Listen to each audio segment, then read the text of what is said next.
Good morning, hello to everybody, and welcome to another Kerfuffle showcase. I'm delighted today to have Richard, founder and CEO of Inventory Hive, and Michael here, operations manager from TDS. Hi guys, how are you?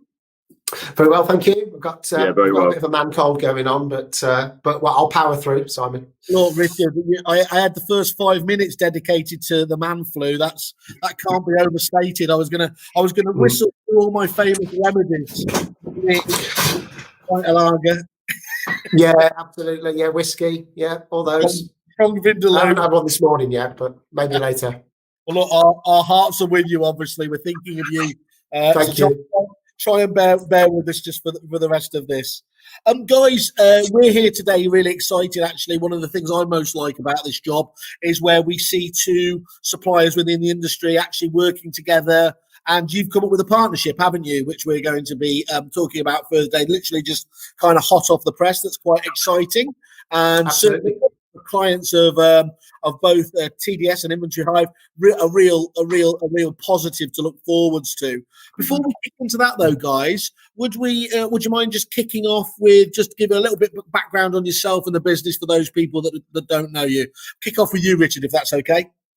Absolutely, yeah, no problem, Simon. I'll give you my my best elevator pitch. I've done this one a few times, so I've got this patter down. So Inventory Hive.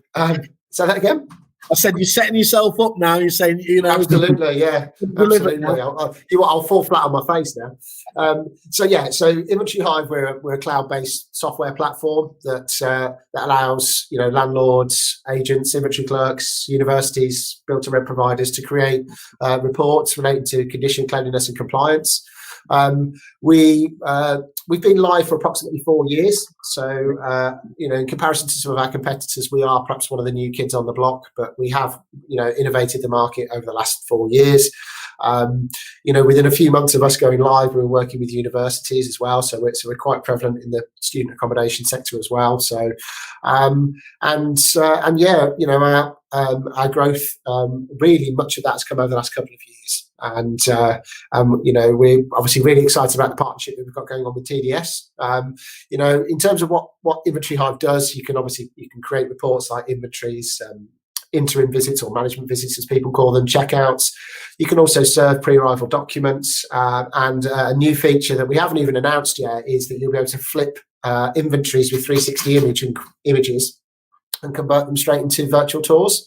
So the idea of that, of course, is that 360 photos within inventories is becoming more commonplace, and that's something we've pioneered over the last couple of years because our app will talk directly to the 360 cameras. So whilst you're going to a property, you're tagging the images in the right room, and in doing so, that means you have a 360 image that can be used, in the event of a dispute at the end of the tenancy. It's great for showing like location of smoke alarms, decor, that kind of thing. But of course, we also recognise that a lot of our agents that use the platform, they don't necessarily have the opportunity to go back to a property every year, or because obviously constraints on their time, and they don't always get the opportunity to update their marketing particulars when they're doing that. So we thought, right, why not give them the idea that they could do an inventory today, when that tenant moves out, they can then take those images and switch them into a virtual tour without having to go back to the property is the big kicker. So that's something new. So probably went off track a little bit there, Simon. Probably gave you more than you asked for. It's all right. It was just a long elevator. It was, yeah, absolutely, yeah. Okay. Your chance to knock it out the lift. I'll give it a go. Yeah. So the Dispute Service is a private company which operates a number of tenancy deposit schemes in England. So we have our custodial deposit scheme, which allows agents and landlords to protect a tenancy deposit free of charge, and we hold the funds. And we also have our insured scheme, in which they can pay a small fee for us to protect the funds, and they retain them in their own account. So both of those are through a contract with the Ministry of Housing that we have to operate those schemes. We're a not-for-profit company. Our key mission is to raise standards in the private rented sector through deposit protection, dispute resolution, and some other initiatives which we have, such as Money Shield, which is a client money protection scheme. Yeah. So personally, I've worked primarily in our dispute resolution department. So I spent a couple of years working as an adjudicator, and sort of seeing the importance of, inventory inspections and other evidence when it comes to disputes and negotiating the tenancy deposit at the end of the tenancy. And I also run some training and attend events to talk about how adjudicators sort of approach disputes and the importance of it. Perfect. Raising standards, not for profit. That sounds exactly like Kerfuffle. that's we do that accidentally though, rather than have that as a mission goal. Okay. Why are inventories so important, and how have you seen them evolve in recent years? Yeah, so I'll maybe start with that one, Simon. Yeah. So I think inventories. I think in years gone by, they were very much focused on the deposit. They were often about condition and cleanliness. But I think with the term generation rent, as we've been hearing over the last few years, I think a lot of it is about tenant resident satisfaction for a start. Yeah. They want to be able to have a fair way to engage with their reports, as well as they want to have a fair, enjoyable experience within renting their property in the first place. And then so that's the sort of on the tenant side, but also on the landlord, on the agent side, it's much becoming about a compliance necessity now as well. So in the Fitness for Human Habitation Act is a really good example. As of March 2020 this year, they made it so that that applied to all periodic tenancies. And therefore it's really important nowadays to have an inventory when the tenant goes in, to do regular interim visits and checkouts now. And also, of course, give them a quick and easy way to raise maintenance issues, and that's why we partner, for instance, with platforms like FixFlow on that. So I think it is very much now becoming a necessity for evidencing compliance, but also for maintaining that satisfaction piece, and of course reducing disputes. Inventory Hive was developed because several years ago I rented a property and had a bad experience with that inventory process, and at the time I was a teacher, and then subsequently set up a business doing it the long way around with a digital camera and a Word doc. So really came into the industry, I suppose, with a fresh pair of eyes. And then subsequently, the reason we decided to build it was because we thought there are platforms out there, but the paperless process wasn't really fit for purpose. We make it so if a tenant wants to say something about an inventory, they can add a comment, but they have to add a photo, so you get that communication at the start, and we've kind of, I think that's why we've done well with, in the university market as well as, the PRS. So I suppose in a nutshell, it's increasingly about compliance, but also sort of, satisfaction now. And it's a tricky market to satisfy that student demographic, isn't it? It is indeed, yeah, because, let's face it, you have international students coming in from all over the world. So, that they can, amend the language of our emails so they can go out in Chinese. Obviously, we don't change the inventory itself to Chinese, because if they respond in Chinese, then you're screwed, really, aren't you? So, but yeah, just that that initial communication with the emails goes out in different languages. And and it's very much about giving them that fair window. But of course, universities, they don't have the time to go around and do individual reports on each apartment. It's very much a templated approach. But yeah, it's all about that communication, and audit trail is the key, I think, isn't it? Well, the students are all locked away in their homes at the moment, anyway, aren't they? So yeah. You wouldn't be able to get in at the moment. Anyway, I like the origin story though as well, Richard. I always like to do a bit of digging just to find out what it was that took you to this place. And so it was the classic. It was the classic. You saw something that wasn't particularly working for you though, and thought you could be done better. Yeah, absolutely. And it was a huge leap of faith. Very early on, we partnered up with the Residential Landlords Association, and we're now a preferred supplier with the NRLA, obviously because they recently merged. Which again is one of the reasons why we were well aligned with TDS. Because obviously they work closely with them as they do with other industry bodies as well. So, we've been all about trying to innovate, but not for the sake of it. I think it's easy sometimes to build features, but obviously we try to listen to our customers and have that drive our new features. But in turn, we also recognise that we have to bring some stuff out that's maybe not been done before and shake things up a bit. Like we released image recognition a couple of months ago. So, if somebody, inventory clerks out there and agents and landlords, in the winter when they're stood outside having to type in 20 digits on a serial number, they can just take a snap of it now, and then we'll scan the image and tell them what the numbers are. They just have to, click it to say yes. And we see the use for that kind of technology is really going to be exciting. That the artificial intelligence stuff over the next few years, I think there's a real buzz about that, and we've got loads of ideas about how that can be utilised. But I'm not going to give them all away today, Simon. Absolute team. You threw the AI depth charge out there, and then you took it away from me at the last. I know, just absolutely, just teasing it out. You've guaranteed yourself another show anyway to come back and talk about that, and I'll just sit here like catnip, just going, talk to me about AI. Yeah, it's mad, isn't it? What can be done with it these days? The scope for it. Just as an aside, it's genuinely exciting, as rather than it just being a buzzword now, the really incredible thing is you can actually start to see where it's going to be delivering real benefit in day-to-day. Certainly where there's anything repetitious, AI and machine learning, to give it its other kind of moniker, isn't it?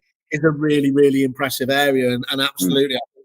We've got a couple of AI shows planned to go ahead, so we'll get you back on that. And don't worry about it actually being finished or not. I never worried about that in my days. Yeah. Well, one of the things that we joke about internally, Simon, is that it's always on the roadmap. It's that roadmap might be 5 years long, but it's always on the roadmap. That's the plan. If it's on PowerPoint, it's real. Anyway. Yeah. You know what? Yeah, PowerPoint is my friend, much to our devs' dismay. When I pull up another PowerPoint. Yeah, that doesn't look like you logged in there. No, you're well spotted. So what do you, again, just picking up on this then, Richard? So what does Inventory Hive do in terms of from start to finish? What's the service that you can provide for people? Yeah, sure. So, I mean, if we were looking at, I suppose it all depends on, because we have different types of user. So obviously, we try to have the offering flexible. So, if, for example, it was a letting agent using our platform, strictly speaking, I think the stuff that we're really good at is we've made it a very sort of intuitive, user-friendly platform. But our support is outstanding, and when somebody comes on with us and has a trial period, we really show them a lot of love and hold their hand, and we don't put pressure on them, but we want to make it so that they're an expert during that period. So by the time they decide to commit, all being well, we can then onboard their data. We can allow their team to then go out and and create their reports, and ultimately they'll use our app on iOS or Android. They'll go out into the field, they'll work offline, increasingly using 360 cameras as well. And I think that's a key thing where we've kind of, set ourselves apart really is, the traditional way of doing an inventory was to do everything, from scratch. Now, obviously, we put loads of sort of shortcuts and cloning features so they don't have to keep repeating themselves from room to room. But I think the most popular part of that at the moment is going into a room, tagging a 360 image, taking some standard snaps, and then getting out. So the benefit being they could be in a house for maybe 15 minutes, a 2-bed house, 10 to 15 minutes, take their 360s, and then they can go home or back to the office and then navigate the room from the 360s and finish off the report. Now that was just, I suppose, pipe dreams a few years ago. That they would never have been able to do that. They would have had to have gone in and maybe do everything in the property and spend 2 hours. In the winter when it's freezing cold and the heating's not on, you don't want to be walking around the house and commenting on the skirting board. You want to be able to go in and do things efficiently. So, to summarise, we're I suppose we're end to end, before and after platform, and obviously the bits in between. So we were the first ones in March to bring out virtual visits. The ability to do management visits remotely. Some of our competitors followed suit, and rightly so, because I think it's the right thing to do. And and obviously we don't have the monopoly on having ideas, and and I'd be lying if I said I didn't see other ideas from other people and think, yeah, that's a nice idea. But we were the first ones to bring that in, and I suppose in this time at the moment, it's about allowing things to be done remotely and safely, and but the key to that, of course, if you're going to do that, is audit training. And that's something we do very well on the platform. So it strikes me as an outsider, albeit a bit of a train spotter outsider, that one of Inventory Hive's skills is that it obviously it's strong technically, but it does have a strong customer support ethos, but also that it's just really quick to pivot as well. You are Yes. rather than some companies which some tech firms in the industry, they get there in the end. It feels like it's live page, you guys can really, when you see an opportunity, move quite quickly to make that happen, can't you? Yeah, absolutely. I think it's the bit that I'm the most proud of, really, when I look back at what we've done over the last we've been sort of 5-6 years in the making, but when we initially started, we were working with a developer, and over time, we've now got all of our development resources in house. Which is a massive achievement. We didn't go out and do crowdfunding and get £20 million and squander it, because sometimes you see that happening quite a lot. We did it organically and a lot of blood, sweat, and tears, just getting a product out there and having something unique and listening and responding. And that first 2 years was really tough, but the last 2 years we've really seen lift off, and obviously and it's nice to think that we've done things that haven't been done before, which have made us more attractive. We've got groups managing up to 50,000 properties on the platform now, which is a great achievement. And obviously with the relationship with TDS, we're obviously initially focusing that purely towards landlords, but we've got some great ideas in the pipeline, which ultimately, as Michael says, is designed to reduce disputes, and professionalise the industry. And so it's I've got that sort of renewed vigour, I suppose, because that COVID period's been tough for everyone, hasn't it? But it's nice to have that to look forward to. Thank you very much. Very exciting. Richard, I'll let you get back to bed for the next 2 or 3 weeks to get over your man flu. Yeah, at least three. Brilliant. Thanks for having us, Simon. Thanks.